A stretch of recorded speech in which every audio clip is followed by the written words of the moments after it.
had a coaching client last year say something that was incredibly wise. When he hired me, and in other words, I took him on as a coaching client, he said, "You know, Alex, the reason that I wanted to be your client is because I want to be where you are in a few years, and I know you did not get there by accident. You designed your life." And I thought that was extremely wise and spot on, because the thing is, so many of us wake up when we're 20 or 30 or 40 or 50 and realize we don't even know why we got here or how we're here. And we know for sure that this is not where I wanted to be, where we wanted to be years and years ago. Now in this video, I want to share my personal process I use for not only scripting the direction of your life, but how I reinvented my own life and consciously created it from 26 until 30.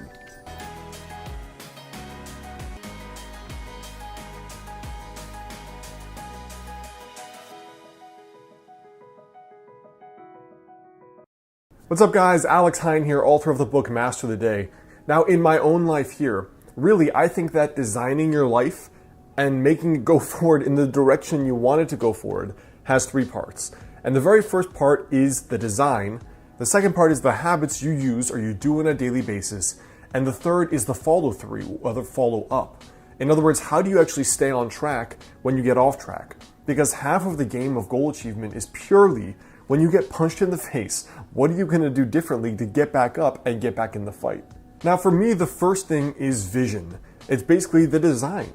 You know, if you just sit down for a day, you pour a coffee, you get out a piece of paper, and you write down what would be the coolest thing that could happen over the next 5 years in my life. If you just do that, you are already ahead of 99% of humanity who show up with no game plan, no vision for the future, no clue what they would like to create besides, you know, I would like more money, or I'd like that girl or that guy, or I'd like a nicer car. There's almost no consciousness or conscious energy given to thinking about what do I want to build in the future? Like what consciously and concretely do I want to improve? So for me, the way that I do that is, first of all, I have a journal where I'm regularly writing down updates for the kind of life that I want to build. You know, it starts with the vision, which makes me think of the fact that the skyscrapers of New York started with a picture in somebody's head. And so did spaceships. And so did curing a difficult disease.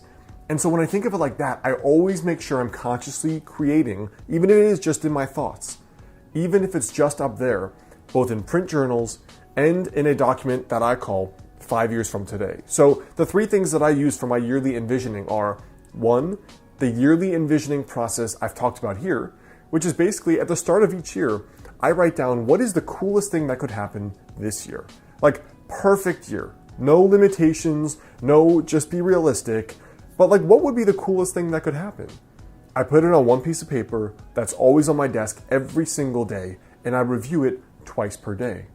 Now from there, that yearly document also has my daily habits, the unique projects I'm working on in each quarter of the year, as well as the things I know that I need to work on to get better, basically, to improve myself. The second thing is the pocket journal I carry around. This for me is always to record things that may change about my thinking, ideas I get when I read or listen to podcasts, as well as little intuitive hunches that come up. So if I'm talking to a friend or I'm reading a book and I'm like, wow, that would be an awesome idea. For example, that's where all my books came from. Wouldn't it be cool too? ... I put it down in this little book. It's just a little 3x5 moleskin that I always carry around with me. And then day by day, I can flip through that and be like, you know what? These were those cool things I wanted to basically manifest and create in my own life. Let me just keep a note of them. The second way I do that is by doing a weekly journal page. Now the weekly journal page is just a strategy page, which I talked about in my recent video on journaling for success. And in that strategy page, it's basically, where are you, Alex? Where do you want to be?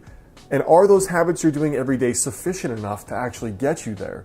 So the whole point of this journal page is reflection. You're doing this, are you still on track? If not, what has to change? And then finally, I have this little journal notebook, a digital notebook in Evernote, and it just says 5 years from today. Now, I don't really stick with that idea of 5 years from today, but the point for me is, where do I want to go? In what direction? It could be as simple as moving. Like I know I'm moving to California after I'm done with my doctorate in Portland. It could be as simple as the relationship you want to be in. For example, I'm 30. I know that I want to be married by 35, so I can have that there. I know that I want to have a private practice and a traditionally published book and 3-4 vacations per year. I put all of that down where I don't know how I'm going to make it happen yet, but it will happen for sure. I haven't quite fleshed out the process. The point is that you're putting trajectories in your brain and in your subconscious. And when you check that every once in a while, you're kind of like, oh yeah, I knew I wanted to do that, but all right, let's start thinking about how I can actually do it. And almost all of those things come true for me, especially if you regularly review that. Now, the second piece here is your habits. So the daily action steps that you're going to actually do to make that a reality. Now, I've shared this philosophy many times. It makes up the bulk of my book, Master the Day. But the point is that you think about the goals you want to reach, and then you have to break them down. Forget the goal, but break it down into a daily habit. So with fitness, you forget losing 30 pounds. The habit is cook every day, go to the gym 20 minutes a day. You want to write a book, you forget having written a book, you put down the habit, write 500 words a day. You want to be in an amazing relationship in 2 years, you forget that goal, you put the habit, I'm going to go out to 4 events where I might meet like-minded people. And that's your daily habit. So you bring it back to, what do I have to do today? Now, the way I track that is a combination of ways. So not only in that yearly visioning document do I put that, I also record it in Evernote. And the reason I do that is because every Thursday, I have a 30 to 45 minute mastermind call. Now, I've had a personal mastermind for over 4 years now, every single week. And it's basically started when I started my business because that was so difficult for me. But it progressed to, like, are you happy? Are you building the life you want? Is your ladder up against the right wall, as the saying goes? Because you might climb the ladder of success and realize you climbed the wrong ladder and you're not where you want to be. So it's also about conscious goal setting and being crystal clear on the path forward, making sure you're going down the right path you want to be down. So I actually have a maximum of 3 goals per year and then 3 habits per goal. For example, the goals are often much more complex than you think. Like, let's say you've only been sleeping 5 hours a night. Well, your daily ritual may have to be, I'm going to disconnect from the computer at 11, I'm not going to have coffee after 5, and I'm not going to stress myself out with homework or with work after a certain time. It may take a few habits. Just like doing well in school or high performing at your work may also be more than one habit. It may mean I'm going to study this study strategy every day and apply that. Or I'm going to do an extra 1 hour of work per day or self-study or something else. The way that I personally do it is just 3 habits per actual goal. And those I track in a weekly scorecard document, which is, these are the 3 things, did I do them Monday through Sunday? And then when I get to my Thursday night mastermind, we all get on the phone and I basically give a report. I did this 50% of the time, 90% of the time.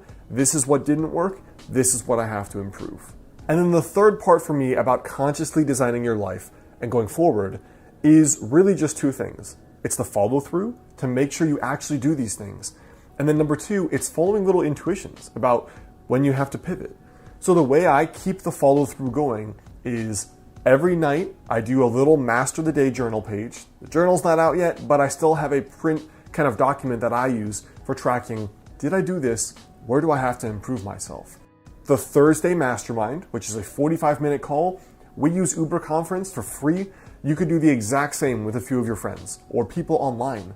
My very first mastermind was totally online people I had met that were other internet entrepreneurs.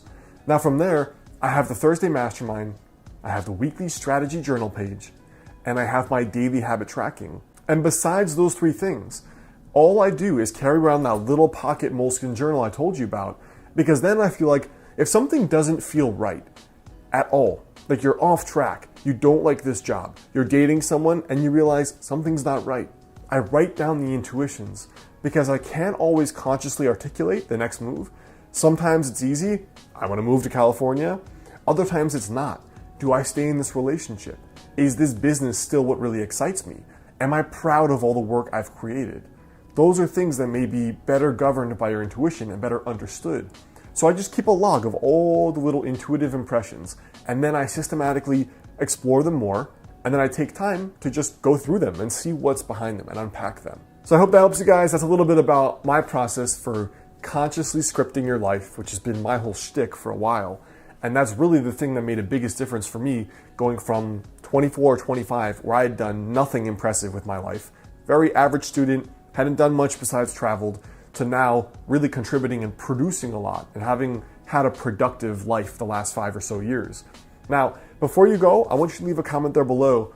Let me know for you, if you could consciously script your life, what would be the first thing you think is important? Hey guys, well, one of the things that goes along with being in sage mode, like I talk about here, is being calm and being sage.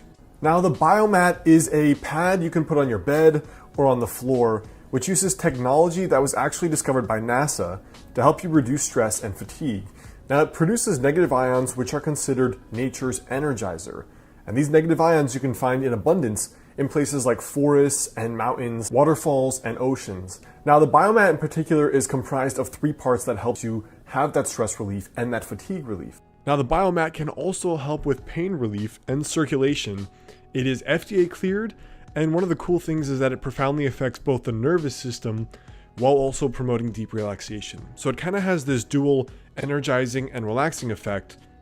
Also, the people at the biomat store recommend and encourage you to call for personalized customer service and advice. It's kind of unique among companies now that basically don't want to deal with you, so that is worth investigating as well. And like some customers have said, it's really restorative. So a direct quote from one person was that it's the world's greatest power nap. Check out the biomat link here on the screen or in the description box there below if you'd like to find out more information on it.